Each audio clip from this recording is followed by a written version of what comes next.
Prabowo mengkhianati apa yang dia yakini gitu ya. Selama ini kan anti asing dan sebagainya. Mungkin nggak beras Amerika Serikat masuk ke sini? Ya mungkin. Presiden Prabowo mengatakan kan ketika di PSI ya, bahwa oplos-oplos ini kejahatan luar biasa. Bahkan dia bilang serakah nomics gitu. Ya kan? Ya saya ingin bertanya gitu, apakah kita proteksi terhadap sistem pasar kita? Karena produk pertanian termasuk yang di 0% kan loh dengan Amerika Serikat. Analisa saya kan bisa saja begini loh, Bulog punya stok beras, tapi kalau untuk menghajar di supermarket, di supermarket ke beras premium, mungkin beras dia juga bukan kelasnya. Dalam posisi kayak gini, langsung yang di sini dihajar ngoplos. 224 merek. Pertanyaan kan simpel sebetulnya, oplos dalam artian apa? Kalau kita ini memang tidak mengenal sistem pasar, bahwa beras itu barang publik, Bang Kompi, ya udah tetapkan aja beras itu mau premium kek, mau harus pedagangnya Bulog. Ke zaman dahulu kala kan? Iya. Pertanyaan saya, kontekstual nggak ketika kita sekarang mengatakan produk pertanian Amerika boleh masuk? Itu kan kita mengendorse sistem pasar yang lebih pasar, Bang Kompi. Iya.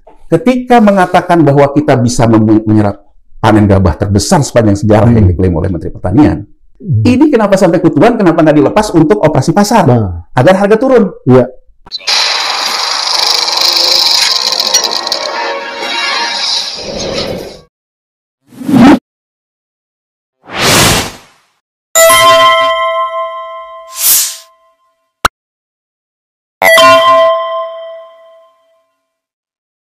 Bismillahirrahmanirrahim. Assalamualaikum warahmatullahi wabarakatuh. Luar biasa Sobat Forum dimanapun Anda berada, kembali bersama saya Bung Hidayatullah di acara kesayangan kita PhD 4K Podcast. Hanya di sini kritis, kreatif, konsisten, dan kocak.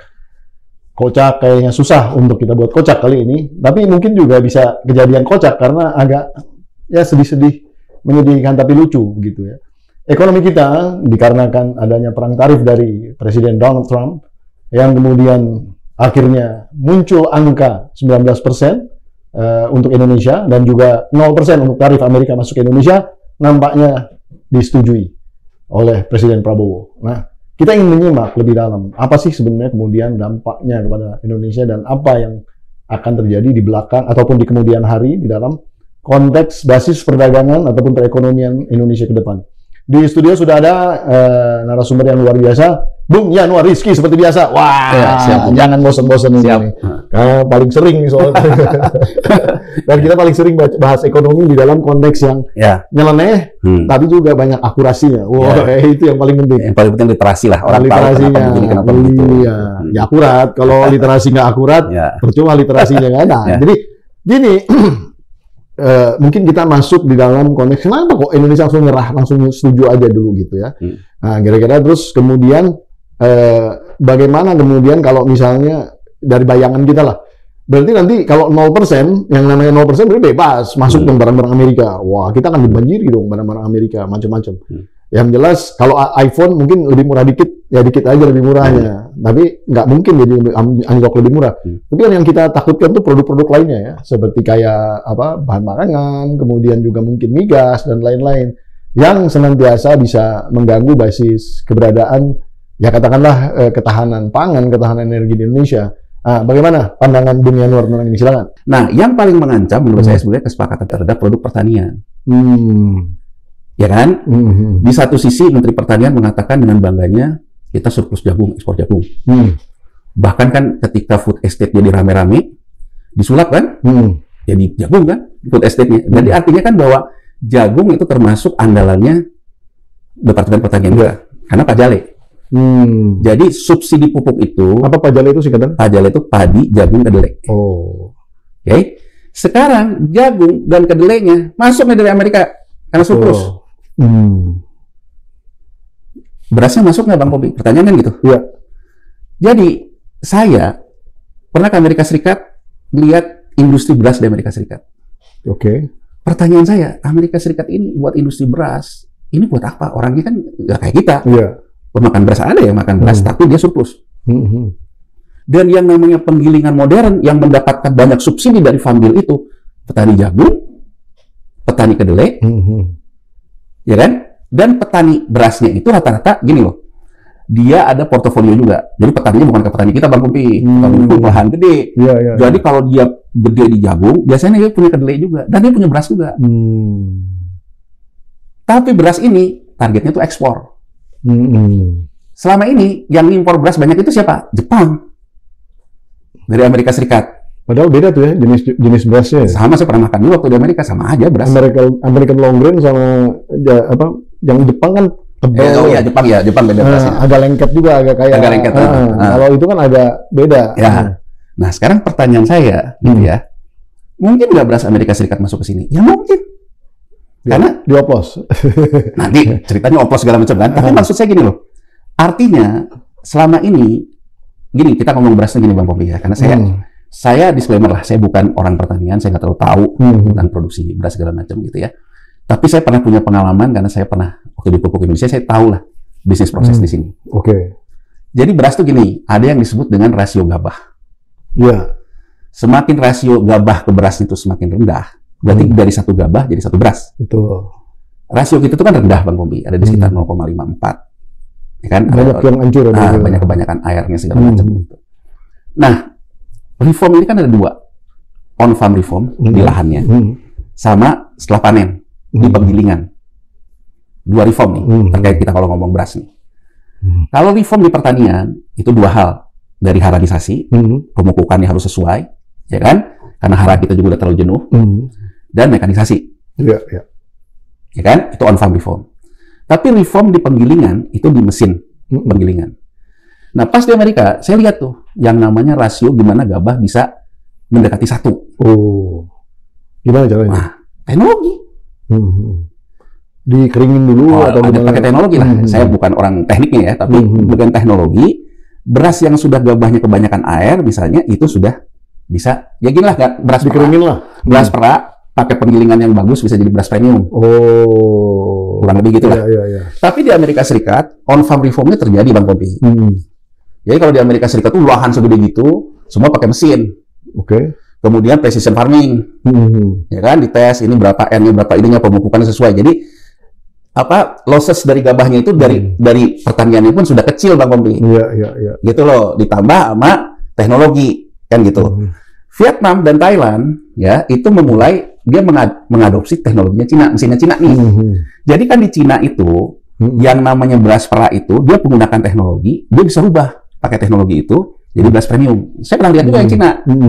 Oh, gini, cuma saya jangan tanya saya teknisnya ya. Jadi saya pernah lihat yang Cina. Hasilnya. Keluar tuh dengan pakai macam segala macam itu. Walaupun kemudian pernah juga muncul di sini dari plastik aja jadi beras gitu ya. Itu kan bohongan lah. Hoax. Tapi intinya memang Cina punya teknologi yang advance, mengakali kan Cina tuh problemnya sama kayak kita Bang Popi. Glorifikasi kegureman. Oh. Kalau petani sawah ini dihajar semua pakai mekanisasi, maka orang kehilangan pekerjaan di pertanian itu kan banyak. Betul. Jadi di Cina sama kita ini sama. Bertani di sawah itu budaya Bang Popi. Dipertahankan tuh ya. Budaya. Beda sama Amerika Serikat, industri. Beras itu industri, bukan budaya. Iya. Kalau di kita sawah, budaya. Budaya bercocok tanam. Di Cina juga sama. Nah, sehingga buat dia memperbaiki reform di pertanian itu bisa mengakibatkan yang namanya petani yang budaya menanam itu bisa tersingkir. Sementara itu yang dianggap sebagai budaya oleh mereka. Sehingga akhirnya reformnya banyak dialihkan di penggilingan. Pakai teknologi. Nah, Vietnam dan Thailand melakukan hal yang sama sama Cina. Penggilingannya. Tapi ini pun Cina, Vietnam, sama Thailand juga melakukan on farm reform. Jadi pelan-pelan orang yang selama ini buruh tani di sawah ini digeser sama mereka. Kalau Thailand digeser ke hortikultura buah-buahan, makanya kita kenal montong, ada apa. Itu pergeseran orang yang tadinya di sawah digeser, ditransformasi. Vietnam, ya kita sering cerita di sini kan, ada ke kopi, ada ke durian, ada ke segala macam. Itu juga Malaysia. Jadi ditransformasi. Cina juga sama, ditransformasi. Jadi ada sistem paralel. Karena di sininya tidak bisa jebret kayak di Amerika, dia mulai dulu di penggilingan, yang sininya sambil bertransformasi. Nah, ini Bang Popi, penggilingan ini yang sebetulnya yang dalam tanda petik menurut saya ada pemahaman oplos-mengoplos. Blending mungkin maksudnya. Ya, mesin inilah. Iya. Ya, mesin ini. Nah, pertanyaannya, gitu ya, pertanyaannya sekarang kita ini dalam posisi sebenarnya kita anti sistem ekonomi pasar atau enggak? Ya kan? Ya, kita udah terlanjur, udah masuk ke ekonomi pasar, udah susah kan? Kalau berdasarkan, kalau orang tanya gitu ya, apa sih mazhab ekonomi Indonesia? Semua orang pasti akan ngomong, mazhab ekonomi kita ekonomi Pancasila di UUD 45. Tapi Iya, istilahnya. UUD 45 turunannya undang-undangnya apa? Undang-undang kita rezim devisa bebas. Berarti rezim devisa bebas itu rezim pasar bebas. Nah, selama ini kita menganggap ya bahwa untuk ketahanan pangan dan swasembada pangan, pemerintah itu memberikan subsidi pupuk untuk sawah. Tuh. Artinya gabah petani yang mendapatkan subsidi pupuk itu sebetulnya dalam tanda petik barang pemerintah. Iya. Ya pokoknya dapat angka yang lebih murah lah. Nah, gitu kira-kira. Barang dari pemerintah. Apa yang terjadi ketika terakhir Presiden Jokowi ketika harga beras naik? Ya. Yang terjadi itu adalah Bulog susah menyerap gabah petani karena petani punya dua pilihan. Melepas ke Bulog atau melepas ke industri penggilingan sawah non Bulog, penggilingan padi gabah non Bulog. Ini yang orang sebut beras swasta nih, ya kan? Ya. Sehingga pada waktu itu kalau kita sekarang Google ke belakang, alasannya adalah Bulog kekurangan stok untuk operasi pasar karena gabah. Gabahnya itu ibaratnya yang dari Bulog itu pakai dengan aturan badan pangannya itu 6.400. Kalau Bang Pompi penggilingan swasta bilang ke petani, saya tambahin deh 500 deh. Lebih bagus ya. 7.000 buat petani kan 500 juga. Gede banget. Gede. Nah, sehingga pada waktu itu banyak beras ini dipakailah oleh beras swasta. Ini yang dulu kita pernah dengar juga ada kasus PT Ibu dulu. Iya. Karena dia dianggap mengambil beras gabah itu, kemudian dia proses, dia jual premium. Iya. Ya kan? Ini mungkin pengertian pertama oplos ya. Iya. Karena barangnya itu sebetulnya harusnya barangnya ke Bulog, dijual oleh dia lebih 500. Ya saya mengerti sih cara berpikirnya Menteri Pertanian, kan Menteri Pertaniannya masih sama. Ya, masih Pak Amran. Masih Pak Amran. Dulu kan ketika PT Ibu yang dikatakan mereka belinya cuma 7.000, jualnya 14.000, betul. Predator pricing kan, artinya berarti kan sebetulnya ya kapitalis betul lah, ya kan? Jadi artinya cuma nambahin 500 tapi mengakibatkan mereka bisa untung lebih gede. Tapi kan kalau kita tanya kepada si pengusahanya, ya ini keuntungan saya beli teknologi. Ya kan, keuntungan saya beli teknologi sehingga saya bisa merubahnya menjadi beras premium gitu loh. Iya. Kurang lebih kan begitu ya. Nah, saya nggak tahu apa yang terjadi sekarang ya. Yang terjadi sekarang kalau saya ikutin gitu ya, pertama itu bahwa ada rapat kerja Menteri Pertanian dengan komisi di DPR. Betul. Kan ditanya, ini harga beras kok tinggi? Tuh. Sementara beras di Bulog, ini pertanyaan dari anggota DPR yang bisa kita dengerin. Pertanyaan anggota DPR mengatakan beras di Bulog, bahkan yang nanya kan Titi Soeharto kan, ketua komisinya, ya kan? Sampai ketuaan. Nah, sampai ketuaan di Bulog. Bang Pompi, saya menganalisanya dari sudut pandang orang belajar pengantar ilmu ekonomi di fakultas ekonomi. Ketika mengatakan bahwa kita bisa menyerap panen gabah terbesar sepanjang sejarah yang diklaim oleh Menteri Pertanian, Bulog mempunyai stok terbesar di gabah sepanjang sejarah, itu kan tidak otomatis ceteris paribus orang ekonomi bilang, tidak otomatis begitu stok di Bulog tinggi, otomatis harga di pasar rendah. Iya, karena kalau belum dilepas ya belum menjadi tepat. Sebetulnya kan inti pertanyaan ini kenapa sampai ketuaan, kenapa nggak dilepas untuk operasi pasar agar harga turun? Iya. Kalau saya melihatnya Bang Bobi ada dua hal. Ketika proses menjadi beras ini, ya mungkin berasnya itu untuk bersaing di beras premium juga enggak, karena untuk operasi pasar kan. Iya. Jadi mohon maaf nih, ini analisa ya. Analisa saya kan bisa saja begini loh. Bulog punya stok beras, tapi kalau untuk menghajar di supermarket, di supermarket ke beras premium, mungkin beras dia juga bukan kelasnya. Ya kan? Sementara yang dipertanyakan harga beras yang di sini. Iya. Ya kan Bang Popi? Nah, saya melihat dalam posisi kayak gini, langsung yang di sini dihajar ngoplos. 224 merek. Iya. Ya kan Bang Popi? Banyak tuh ya. Nah, banyak tuh 224 merek. Pertanyaan kan simpel sebetulnya, oplos dalam artian apa? Kalau misalnya, kalau blending apa oplos? Karena setahun ini prosesnya sejak Presiden Prabowo yang memerintah, proses itu betul-betul dijagain bahwa gabah yang terdapat subsidi pupuk itu harus masuk ke Bulog. Itu yang bisa diklaim kenapa kita menjadi swasembada. Yang dikatakan itu gabah loh ya. Ya Bang Bobi ya, gabah loh. Tapi kan kalau gabahnya misalnya diproduksi jadi beras dan sebagainya kan pertanyaannya bisa nggak? Jadi kan kalau ingin mempertahankan harga, karena Bulog punya stok banyak, Bulog udah guyur pasar. Iya dong. Jadi sebenarnya persoalan itu kan persoalan guyur pasar nih. Iya. Ini harga di sini, tapi sekarang ininya ke oplos. Jadi kan premium. Iya. Pasar premium kan kelasnya bukan kelas beras Bulog kan sebenarnya. Makanya pertanyaan saya, apakah ini sama dengan yang dulu kejadian yang lama? Yang ibu itu. Bahwa penggilingan ini ngambil jatahnya Bulog, diambil oleh dia. Tapi setahu saya kan kalau setahun terakhir ini swasembada udah diambil Bulog semua dengan sistem yang baru. Berarti kan nggak tahu nih orang di mana gitu ya. Jadi ini kan yang anggaplah mereka sendiri. Mereka sendiri. Sebenarnya nggak usah diganggu-ganggu kan? Maksud saya pertanyaannya, kalau kita ini memang tidak mengenal sistem pasar, bahwa beras itu barang publik, Bang Pompi, ya udah tetapkan aja beras itu mau premium kek, mau harus pedagangnya Bulog. Ke zaman dahulu kala kan? Iya. Pertanyaan saya, kontekstual nggak ketika kita sekarang mengatakan produk pertanian Amerika boleh masuk? Itu kan kita mengendorse sistem pasar yang lebih pasar, Bang Pompi. Iya. Ya nggak? Sistem pasar yang lebih pasar. Nanti kita mau ngomong apa kita gitu. Jadi maksud saya, kalau dalam sistem pasar kan sebetulnya memang swasta main, Bulog main kan.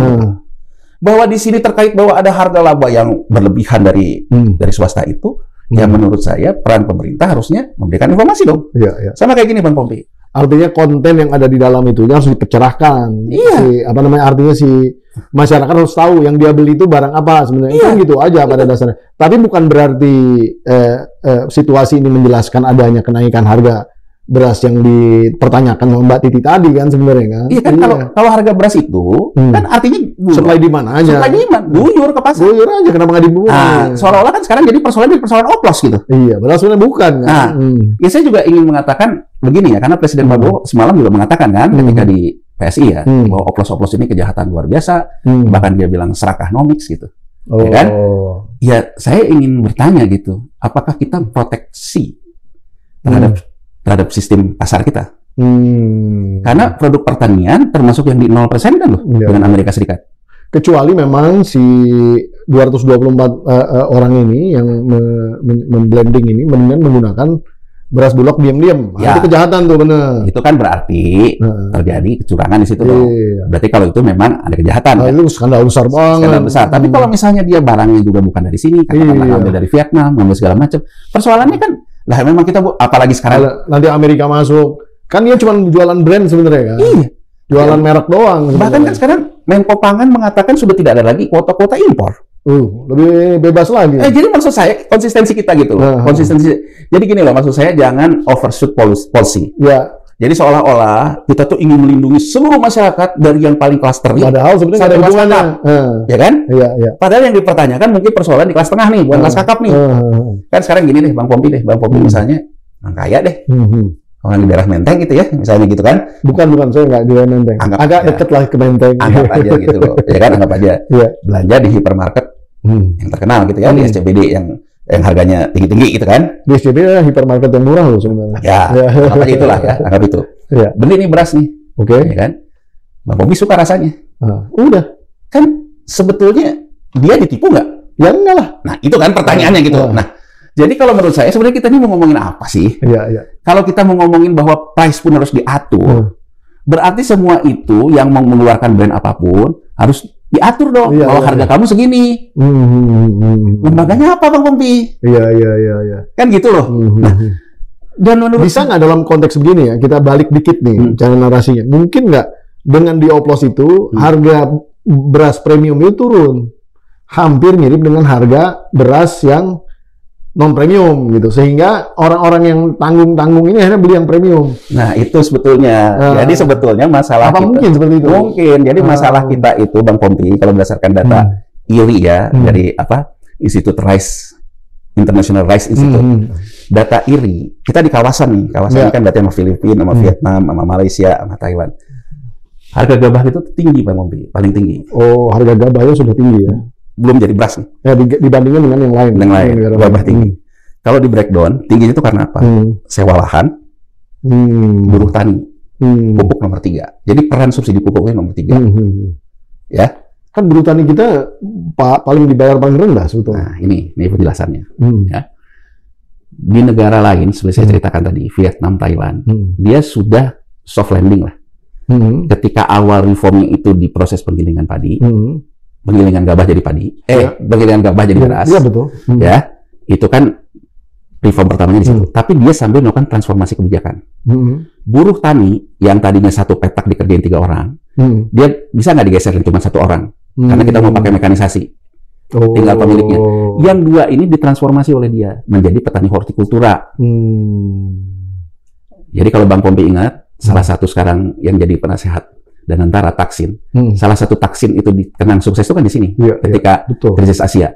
Konsultannya namanya Michael Porter, jadi yang ahli strategic cost management itu. Betul. Jadi Michael Porter mengatakan bahwa orang-orang ini harus digeser ke produk-produk yang sky is the limit. Apa artinya sky is the limit? Margin bukan isu. Betul. Kalau di beras, margin is issue karena pemakan beras bisa jadi inflasi. Digeserlah ke produk-produk yang namanya unggulan dengan branding durian motong, pepaya, segala macam. Orang-orang ini digeser. Yang orang akan beli dengan harga apapun. Itu digeser. Maksudnya kan. Jadi yang buruh tani ini digeser Bang Pompi ke sini. Sehingga dia ada yang lahan cuma tadinya 1 petak. Dengan mengerjakan buruh tani 3, jadi 1. Sisa dikerjain oleh mekanisasi. Jadi yang tadinya reform di sisi penggilingan, bersekalian transformasi, reform juga akhirnya di pertaniannya. Ini dikopas, dikopi paste nih, oleh Malaysia, oleh Vietnam. Kalau kita dikopas di seminar. Gitu loh, jadi artinya di seminar kita ngomong, bahkan kita dipaparin doang, dibahas doang, pokoknya glorifikasi. Satu sisi omon-omon lah. Sisi lain, coba kita lihat nih, ya sekarang deh fenomena sekarang. Sekarang kita ngomong, sektor pertanian adalah penolong kita dalam krisis. Semua orang mengatakan begitu. Datanya dari mana? Karena ternyata sektor pertanian kita sekarang menyerap lapangan kerja paling banyak. Tapi ingat loh, di BPS, ketika Bang Pompi tadinya itu kerja di Jakarta. Terus kehilangan pekerjaan, balik kampung, bantuin orang tua, sama BPS dicatat bekerja pada keluarga. Yang tadinya buruh taninya 2, nambah 1 lagi, lahannya nambah nggak? Enggak. Begitu lahannya nggak nambah, orangnya tambah, yang namanya cost overhead-nya nambah, Bang Pompi. Ketergantungannya nambah kan sih. Cost overhead-nya di saat negara lain di sini udah mekanisasi. Di saat kita penggilingannya pun jadi another issue gitu. Jadi ini yang mengakibatkan persoalan pertanian kita. Jadi kan kalau sekarang kita ingin melakukan momentum bahwa kita memperkuat ke depan, sekarang gini deh Bang Pompi, aku ngambil contoh deh, kisah sukses Cina deh. Mungkin Cina itu selesai dalam mengatasi agribisnis reformnya.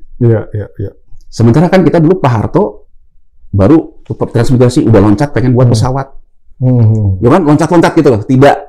Tidak ada strategisnya. Tidak ada strategisnya. Amerika Serikat sendiri kan ajak dulu di pertanian.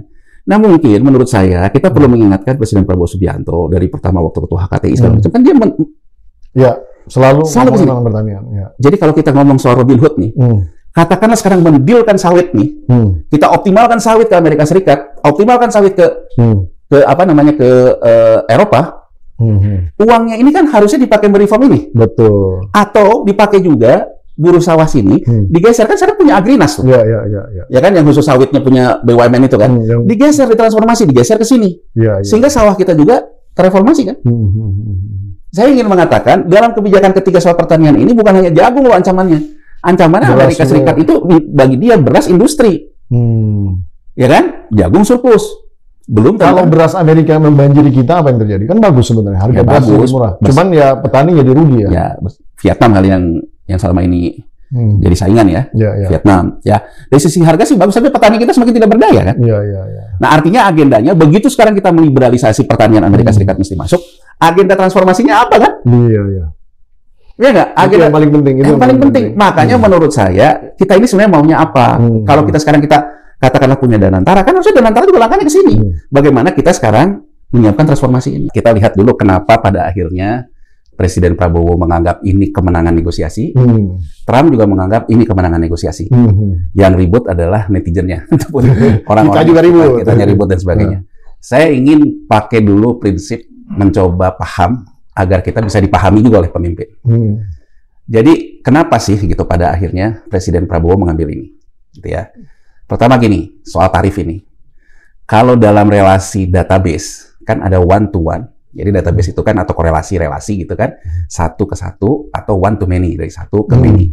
Yang dijalankan Trump ini sebetulnya dari sisi game teori, one to one and one to many. Jadi dia membuat juga yang namanya disebut dengan carry trade. Nah carry trade ini di mana sebetulnya pernah terjadi? Carry trade ini sebetulnya yang pertama kali mengenalkan itu Jepang. Jadi Jepang itu setelah dia dengan banyak negosiasi ketika 70 Amerika Serikat terancam oleh Jepang yang pernah kita bahas di sini. Jepang itu kemudian sejak tahun 80 dia mengenalkanlah suku bunga dia yang rendah di negaranya. Itu di carry trade. ke negara lain. Jadi suku bunga rendah di Jepang, ya, dibawa uang dari Jepang ini keluar ke negara Asia lain. Itu yang namanya carry trade. Jadi artinya bahwa suku bunga rendah diambillah ke negara lain. Nah, berdasarkan data, kalau kita hitung secara data long term, korelasi dari dana dari Jepang yang bunga rendah ini membuat likuiditas yang banyak di Asia, termasuk ke Cina, termasuk ke Indonesia itu signifikan secara statistik. Jadi artinya bahwa Jepang membawa carry trade dananya dengan memproses, misalnya dulu kita di sini banyaknya produk-produk Jepang sebelum kita kenal Cina ya, Bang Pompi ya, ketika dia masuk ke sini buat produksinya dan segala macam. Nah, ini sebetulnya perang tarif ini juga pernah dilakukan oleh Greenspan, bukan oleh Trump. Alan Greenspan, Alan Greenspan ketika gubernur The Fed di 2002-2004. Dari Alan Greenspan itu, ya, pada dasarnya Amerika Serikat itu menjaga sistem pembayaran, walaupun produksinya dilakukan outsourcing katakanlah di Cina, tapi yang penting ketika harga masuk dengan bersaing dengan produk Amerika, dia bisa dikalahkan harganya di sisi nilai tukar. Nah, pada tahun 2002 itu tidak terjadi di Cina, karena Cina menetapkan fixed rate atau kontrol devisa. Makanya waktu dulu Alan Greenspan mengatakan bahwa Cina harus meliberalisasi mata uangnya. Dia mengatakan manipulasi mata uang. Nah, sekarang kita lihat historisnya. Cina ketika tahun 70 Jepang itu melakukan carry trade-nya itu, berdasarkan data statistik itu yang banyak masuk ke dalam likuiditas di Cina. Masuk juga likuiditas ke Indonesia. Sebetulnya Cina pada waktu Xiaoping 80, Soeharto 80, sama-sama memanfaatkan pembangunan. Ini ada transmigrasi dan segala macam. Tapi singkat cerita, kita pokoknya kalah set deh. Cina berhasil membangun itu, sehingga dia membangun industri dari uang-uang carry trade yang terjadi dari Jepang. Sementara Jepang tujuannya, dia menghedging US dollar, kebutuhan dia untuk punya kekuatan currency dengan Amerika Serikat, dengan dia meliberalisasi mata uangnya, dia hedging lewat mata uang negara lain, di carry trade. Jadi Jepang punya hedging untuk US dollar dengan rupiah misalnya. Jadi Japanese yen masuk ke Indonesia dalam bentuk rupiah nanti dolar, itulah dia carry trade.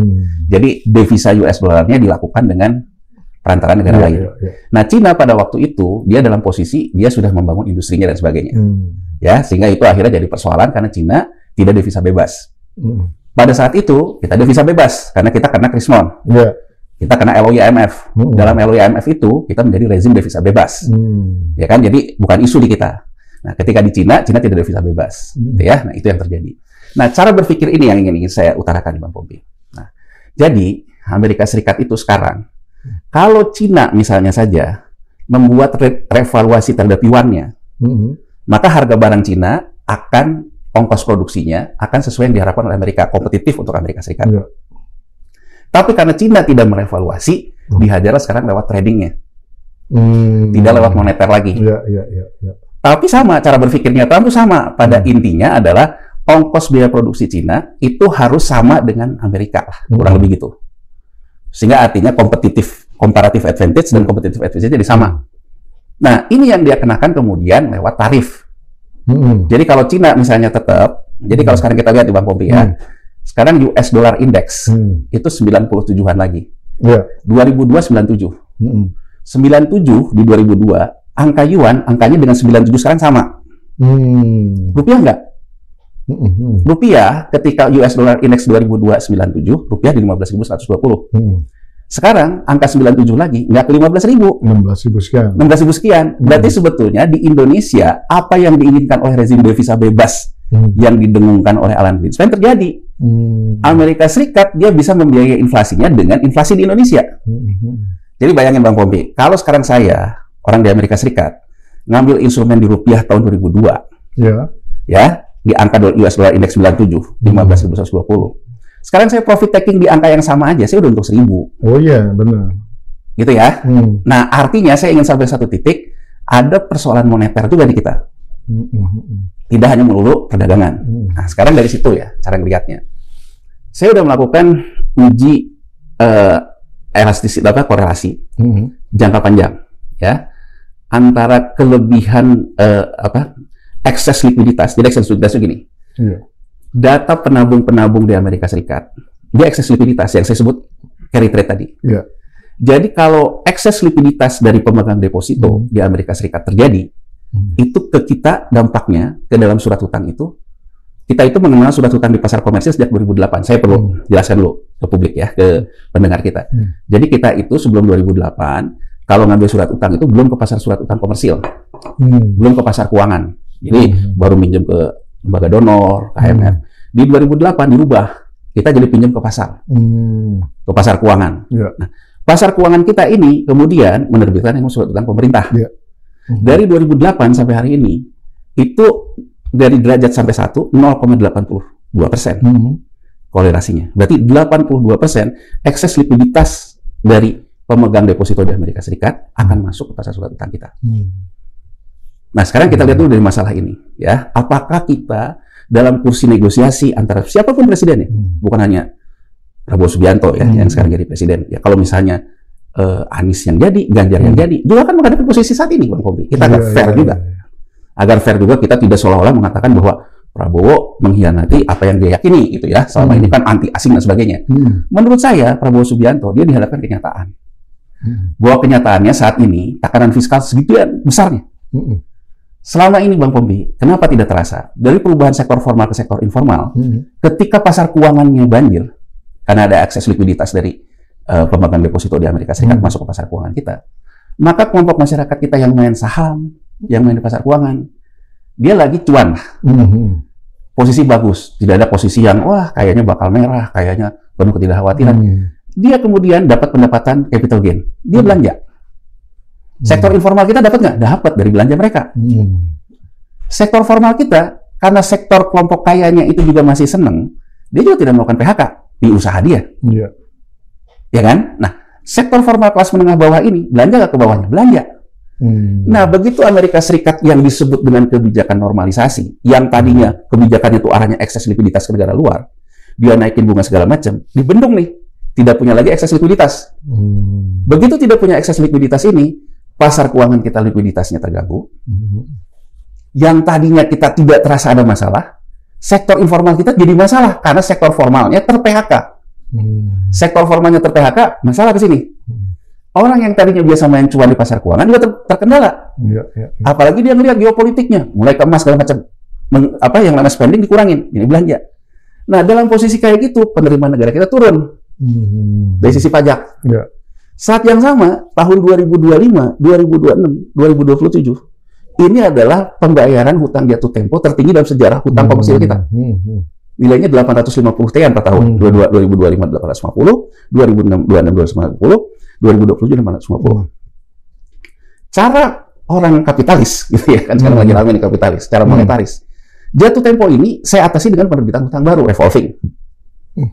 Nah, persoalannya adalah ketika penerimaan negaranya turun, sementara pemerintahan baru Prabowo juga punya beberapa quick win program, maka yang namanya hutang akan nambah. Nah, saya rasa semua yang rasional, jadi saya ingin mengatakan, mungkin kalau sekarang juga presidennya Anies, presidennya Ganjar, atau presiden Prabowo, dia akan dihadapkan ke kenyataan ini. Sama lah ya? Sama.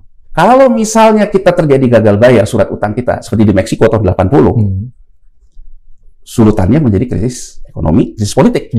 Ya orang ada yang mengatakan, oh berarti kalau gitu Prabowo terhadap kekuasaannya. Ya saya rasa siapapun penguasanya pasti akan berpikir terhadap guncangan politik kan. Nah, disinilah kekuatan Amerika bekerja. Terlepas kita ngomong ke BRICS tentang perdagangan segala macam, tapi kekuatan mereka ada di pasar keuangan. Dengan kata lain apa? Bahwa kita memerlukan dukungan dari Amerika Serikat untuk persoalan penambahan surat utang baru kita. Yang disebabkan untuk menutupi hutang lama dan beberapa quick win yang diinginkan oleh Presiden Prabowo. Jadi saya ingin menggambarkan, siapapun presidennya, dia pasti akan mengupayakan negosiasi dengan Amerika secara soft. Ya kan? Agar Amerika Serikat juga bisa mendukung ini. Itu pertama, secara psikologis. Itu teknisnya.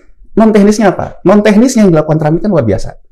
Dia mengatakan bahwa orang-orang mau visa berkunjung ke Amerika Serikat akan saya tunda. Yang dihajar pertama apa? Sekolah-sekolah di Amerika Serikat. Beasiswa, nggak boleh segala macam. Kenapa Bang Popi? Trump sangat tahu orang-orang di negara Asia ini, kalaupun mau lari dalam tanda petik, larinya ke Amerika. Rumahnya di California. Kalau udah selesai sekolah juga kerja di sana. Iya kan? Dia pun pengen menyekolahkan anak-anaknya, pemimpin-pemimpin politik di Asia ini ke Amerika. Jadi Trump mengganggu yang namanya efek psikologis para pemimpin di Asia, bahwa Anda itu, anak Anda, cucu Anda, tanpa kita perlu sebutin namanya, senior officer kita, Kan pernah isunya cucunya nggak dapat visa ketika dia dianggap lebih dekat ke Cina. Ya kan, cucunya nggak dapat visa padahal cucunya pengen sekolah di Amerika. Jadi Trump sangat tahu ini. Dan ada satu data ya dari datanya CIA, ya kan, yang menunjukkan bahwa ternyata banyak orang kaya di Asia itu menyimpan uangnya di sistem perbankan Amerika Serikat. Jadi psikologis ini dimainkan betul oleh Trump. Satu dari sudut pandang kepentingan negaranya, kedua dari sudut kepentingan elit-elit politiknya, bahkan terhadap Cina. Nah, itu psikologis yang ada. Nah, apa daya tawar kita dalam kondisi kayak gitu? Memang kalau boleh dibilang lemah. Satu sisi kita perlu mencegah mitigasi resiko jangka pendek ketidakstabilan sistem keuangan.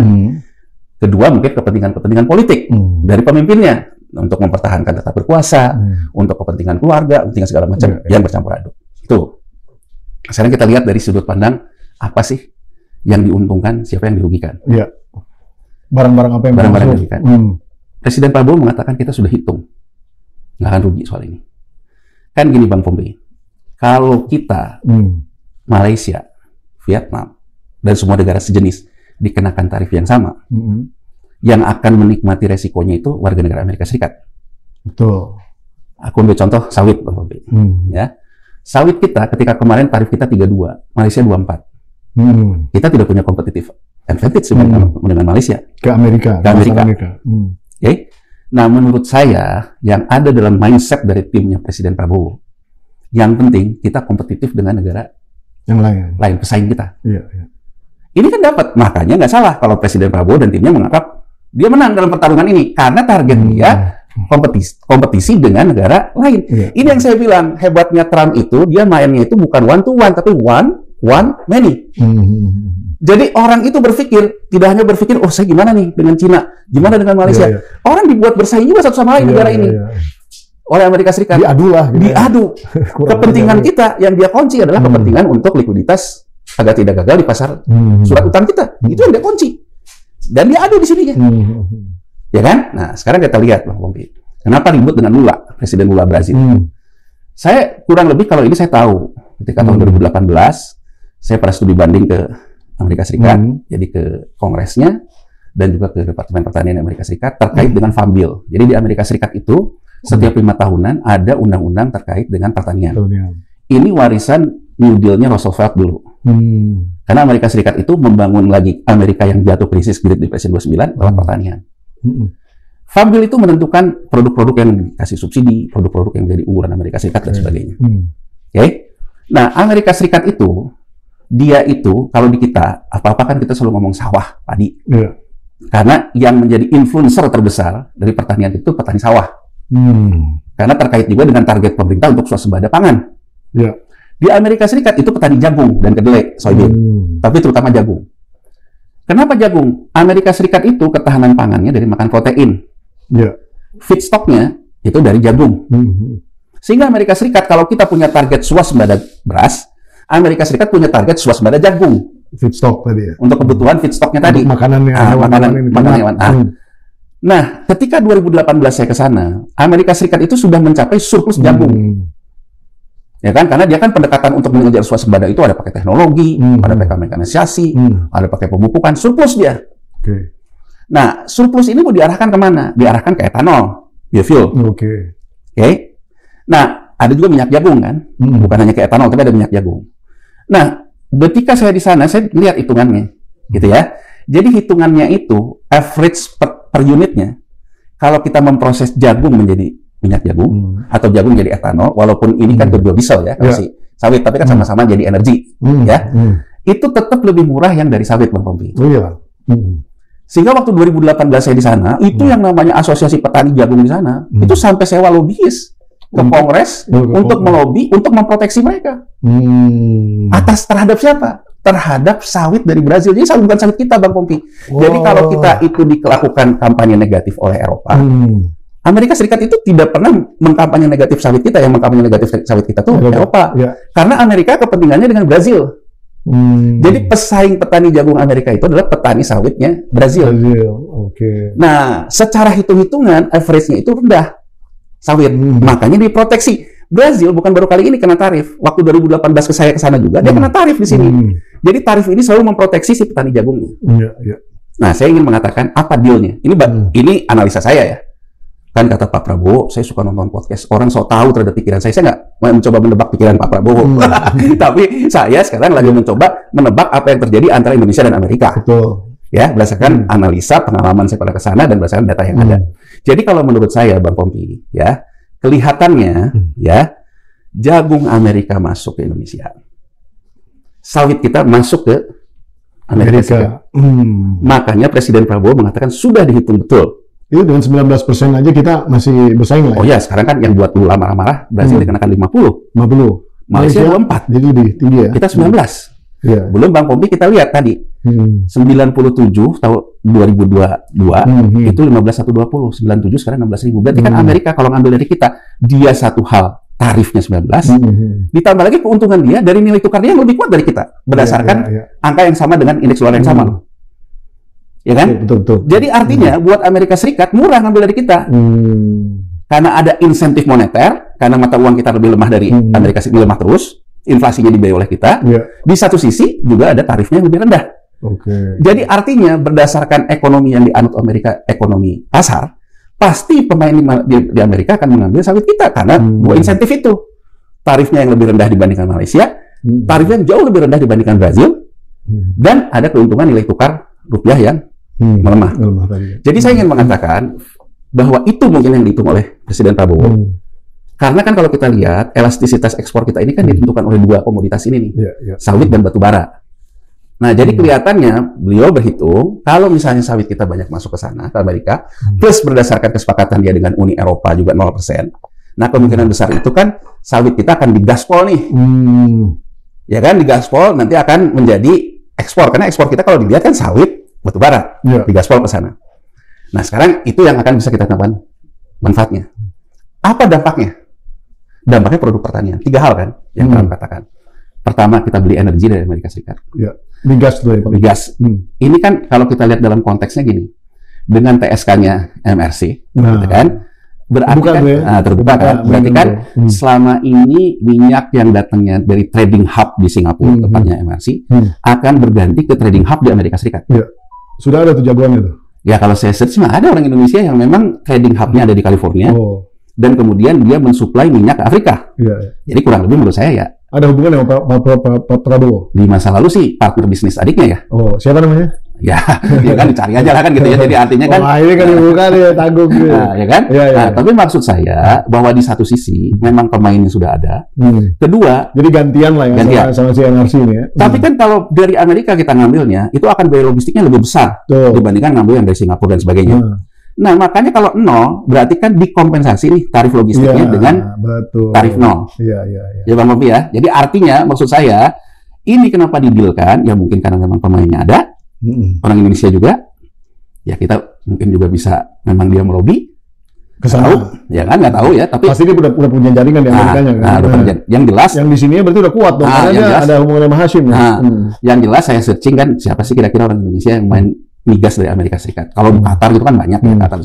Ya saya search itu ya ketemu sih ada orang Indonesia supply di Madagaskar, supply di mana-mana gitu ya. Kemudian dia ternyata trading hub-nya di Kazakhstan dan California.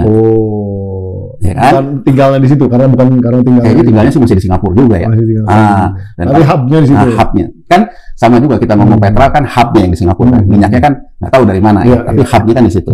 Nah, berarti kan ini kalau kita lihat dia trading hub-nya di California dan trading hub-nya di Kazakhstan. Berarti kan ada link ke Amerika Serikat. Ya kan? Nah, berarti kan ini didealkan. Buat kepentingan Trump kan pendukung terbesarnya juga memang dari industri migas. Berarti keluar nih barang kan? Di Indonesia kan? Apa kepentingan dia terhadap ini? Trump juga punya kepentingan bahwa harga migas di dalam negerinya nggak boleh naik. Kalau naik, dia tuh kalau saya lihat resistance dia, harga minyak nggak bisa 74. Kalau lebih dari 74, orang Amerikanya juga teriak-teriak. Karena Amerika persis kayak kita, Bang Pompi. Karena harus banyak pakai konsumsi ini. BBM. Makanya kenapa dia lebih memilih pada akhirnya bukan etanol, tapi ke biodiesel. Karena Amerika Serikat banyak pakai diesel juga dibandingkan dengan yang lain kan. Makanya buat dia pada akhirnya juga masuk akal kalau dia arahnya ke biodiesel gitu ya. Nah, kalau misalnya dia pakai perang harga minyak naik di atas 74 dengan yang kemarin dengan Iran, Selat apa segala macam, itu akan kena di dalam negerinya juga. Jadi kurang lebih dia sekarang dapat cuan dengan dapat standing buyer, dalam hal ini Indonesia salah satunya, nggak tahu sama negara lain lagi. Di sisi lain dia juga bisa menjaga sellingnya tidak pakai perang harga minyak. Ceilingnya maksudnya? Nah, ceilingnya, ya kan? Batas atasnya dia bisa tahan tidak lebih dari 74. Gitu ya. Kira-kira ya? Kira-kira menurut saya gitu. Makanya kenapa ini juga menjadi salah satu deal. Deal kedua yang Trump katakan, yang dia ulang-ulang juga dalam videonya, itu akses dia terhadap tembaga kan. Oh ya, copper ya. Bang Popi, gini, India, Amerika Serikat, sama Cina, itu untuk mengukur sektor manufakturnya itu sudah bekerja, itu ada yang disebut dengan menghitung rasio harga tembaga, copper, dikurangi harga emas, gold, dibagi. Kalau ini tambah tinggi rasionya, berarti industri lagi bekerja. Oh, demandnya tinggi. Ya kalau orang kan ekonom banyak menggunakan manufacturing index. Tapi sebetulnya kalau kita lihat dari sisi market ya, market itu dalam artian saya mengelola portofolio kemana nih, ke tembaga apa ke emas. Ini jadi ukuran kalau di Amerika Serikat, di Cina dan India. Kalau sektor manufakturnya sudah bekerja, dia mulai menggeser yang tadinya disimpan ke emas, safe haven, digeser untuk beli tembaga karena dia mulai produksi. Nah, selama ini yang terjadi orang masukin ke emas. Tuh. Covernya tembaganya enggak kan? Nah, ini yang mengakibatkan rasionya turun. Orang kenapa rame-rame ke emas? Nah, ini yang harus kita lihat dari one to many ini. Ya, Cina nih, orang mau bilang apapun Bang Pompi, Cina membutuhkan Amerika Serikat membutuhkan Cina. Setelah Cina dan Amerika Serikat ketemu di Inggris, ya, yang namanya ore besi di Cina, ini turunannya dari tembaga nih. Iron ore. Iron ore-nya Cina. Itu yang tadinya demand-nya jatuh, drop, artinya industri manufaktur di Cina itu tidak berproduksi. Setelah Mei pertemuan Amerika Serikat dan Cina itu terjadi dan deal di 30%, sekarang mulai pulih lagi, naik lagi. Jadi saya ingin mengatakan, gitu ya, Cina sendiri membutuhkan yang namanya Amerika Serikat artinya. Oh iya. Ya kan Bang Pompi? Nah artinya ini mulai naik nih. Nah cuman kan sekarang, kenapa dia masuknya ke tembaga di kita, akses ke tembaga, karena itu yang jadi ukuran kan. Jadi kurang lebihnya kan gini kalau saya baca. Kalau misalnya Indonesia udah kasih nikel, udah kasih segala macam ke Cina nih, yang kita bilang hilirisasi, kurang lebih Trump ngomong, saya dapat bagian apa nih? Nah kelihatannya tim negosiasi kita tahu betul bahwa negara Amerika, Cina dan India sangat menggunakan stabilitas makronya dengan tembaga dan emas. Nah, sehingga akhirnya kan Trump begitu bangganya mengatakan bahwa kita diberikan akses seluas-luasnya untuk masuk ke tembaga di Indonesia. Dia nggak ngomong nikel. Nah, kalau kita lihat Freeport, McMoran, komoditinya kan emas dan tembaga. Jadi Freeport itu kenapa juga dia menjadi influence terhadap politik di Amerika Serikat? Karena dua komoditas ini, kalau ekonomi lagi suram, emas yang naik, ya kan? Kalau ekonomi lagi bagus, tembaga yang naik. Jadi dari situ kebaca sudah. Nah, sekarang persoalannya kembali lagi, kita dapat apa? Kalau kayak gitu kan berarti kita tidak ada perubahan terhadap kita. Ya kan sekedar permainan-permainan jangka pendek. Menurut saya ini survival mode aja kita nih. Setuju. Menurut saya survival mode dan lebih kepada persoalan kepentingan politik ya. Karena kan Amerika Serikat ini dia kalau misalnya katakan aja gedeknya sama kita, ya kan, dibuat kita kayak Meksiko gagal bayar surat utang, ya rembetannya banyak nih. Rembetannya juga ke persoalan politik. Ya kan? Oke, saya mau nanya satu hal ya. Kalau misalnya kemudian kita sudah memenuhi syarat bahwa sudah tidak ada defisit lagi perdagangan, maksudnya Amerika nggak defisit lagi dengan kita, berarti udah balance. Apakah itu berubah si tarif? Ya. Ada negosiasi lagi nggak? Makanya kan orang harusnya ada dong. Harusnya kan. Nah intinya kan orang itu mengatakan Trump ini, terutama ekonom-ekonom yang ahli trade ya, ekonomi perdagangan. Jangan percaya sama Trump, ya kan? Dia kan nggak ada. Jadi yang ada sama dia itu kan sebetulnya menurut saya dia pada dasarnya di antara ini pandangan saya Bang Pompi, di antara semua yang dilakukan oleh Trump, ya Trump tidak disukai oleh orang Amerika, ya. Tapi ada satu teman bersama Amerika secara keseluruhan, bahwa mereka menolak terjadinya dedolarisasi. Oh iya. Jadi permainan tarif, permainan segala macam ini adalah upaya dia membuat ketergantungan lagi, dan membuat yang namanya kayak Cina yang fix. Mata uangnya fix, jadi kena lagi. Ya nggak mau meliberalisasi mata uang, oke aja. Saya kenain di tarif kan. Nah yang saya bilang tadi, one to many tadi, Cina kan. Nah coba nih ya kita lihat nih, kita berhitung Bang. One to one and one to many. Sekarang nih, kalau orang Indonesia nih, kita lihat deh sebenarnya Bang Pompi. Kalau kita berhasil dalam negosiasi dagang juga, kita itu punya industri atau punya pedagang? Itu pertanyaan loh. Good point. Beda loh antara kita sama Vietnam, itu beda posisinya. Kalau Vietnam kan memang punya industri. Produsennya jelas. Kita, Bang Pompi, mungkin ya dengan posisi kayak gini, katakan aja ngambil barang nih dari Cina nih. Cina kan kenanya 30% nih. Kita kenanya 19 gitu kan. Muncul nih peluang nih. Ya modal-modal di rebrand, di chat, ganti chat, ganti macam-macam bisa jualan. Iya, jadi maksud saya jangan-jangan mungkin yang dihitung oleh Presiden Prabowo itu dia juga udah ngeliat. Kita tuh industrinya apa sih? Industrinya pedagang. Jadi cuman ngambil barang dari Cina, ya kan? Dimakron sedikit, diekspor ke Amerika gitu. Malah ini peluang kan? Karena tarifnya 30 kan? Cina kan? Ke kita peluang gitu. Cuman untuk bangsa yang berdaulat, bangsa ini kita kan membutuhkan lapangan pekerjaan yang besar. Jadi kalau saya pertanyaannya di mana kita memulai? Ya kita harus memulai reforma politik ekonomi pertanian secara menyeluruh. Dalam reforma kayak gini, menurut saya jangan bermain retorika lah. Retorika itu seolah-olah saya yang paling anti kapitalis, padahal intinya apanya semua juga kapitalis gitu. Itulah maksud saya yang harus dikerjakan itu kan mereform pertanian, bisnis prosesnya. Berarti ini Pak Amran ini sebenarnya istilahnya di dalam konteks yang tadi disampaikan itu hanya membuat isu baru aja supaya nggak diserang ya. Ya, masalah. Kalau kita pakai teori komunikasi, kelihatannya begitu ya. Begitu ya. Jadi lagi di mengalihkan isu, lagi rame-rame dibahas sama DPR tentang harga beras tinggi dan putu beras di Bulog. Hasilnya sekarang oplosan gitu. Ya pertanyaannya menurut saya semoga Pak Mentan membuktikan bahwa reformasi itunya bisa harga gabah kita menjadi kompetitif, lossesnya menjadi turun, kemudian penggilingannya juga. Membuktikan kan ujungnya kan di situ buktinya, bukan hanya sesaat. Jadi dia bilang tenang aja, harga gabah jadi murah. Nah, tiba-tiba masuk barang dari Amerika. Gitu. Bukan dari petani juga. Oh ya kan yang paling terancam itu kan sebenarnya ini Bang Pompi. Amerika Serikat itu kan dia surplus juga ayam, surplus iya, karena kan ketahanan pangan dia kan. KFC jadi lebih murah dong. Ya. KFC sama apa namanya ayam goreng Kalasan gimana tuh beda? Iya. Kalau iPhone nggak mungkin turun. Karena iPhone itu juga ada datang dari Cina kan. Dia cuma brand aja kan. Tapi kalau ayam, coba kita deh sama-sama deh, ya kan, makan ayam, namanya gede-gede tuh, nggak suka kan kita kan, ya kan? Dan bahkan mereka itu kan tidak memakan paha. Drumstick tuh enggak ya? Enggak. Nah, padahal kita yang paling suka. Diserbu ke sini, peternak ayam kita pembunuhan. Iya. Berternak paha kita nanti. Karena di Amerika Serikat, ya karena saking begitunya, paha itu dibuang. Paha, kepala, itu kan dibuang sama dia. Jeroan, dibuang. Kita mah seneng tuh semua. Jadi ibaratnya, di dianya yang dibuang, jadiin ini. Jadi komoditas diekspor, karena di kita laku kan. Yang bisa buat makanan ternak kan, buat makanan anjing, kucing gitu kan. Coba bayangin, peternak kita kan kena kan. Jadi maksud saya, kalau dihitung lebih detail gitu, ada yang kena, ada yang diuntungkan. Nah, yang kena ini kita transformasi nggak? Kan harus kita transformasi. Kalau belajar dari Thailand, Vietnam, Cina, sama Malaysia kan transformasi. Ini belum kelihatan tuh ya strateginya ya. Ya, makanya lewat PhD4K ini kan. Iya, kita ingatkan. Kita kan tidak membaca pikiran siapapun. Kita hanya mengatakan pikiran kita kurang lebih gini. Iya. Ya kan? Dan cukup akurat ini. Kalau sama-sama sepakat, mari kita membangun kawan bersama. Kawan bersamanya jangan glorifikasi terus. Saya yang paling peduli petani.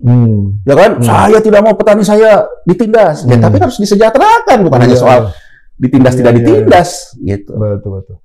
Silakan beberapa kata-kata untuk PhD4K karena ini memang waktunya sudah terbatas sekali nih. Silakan Bung Yanwar. Ya. Kalau saya sih intinya, kita mencoba netral, memberikan literasi.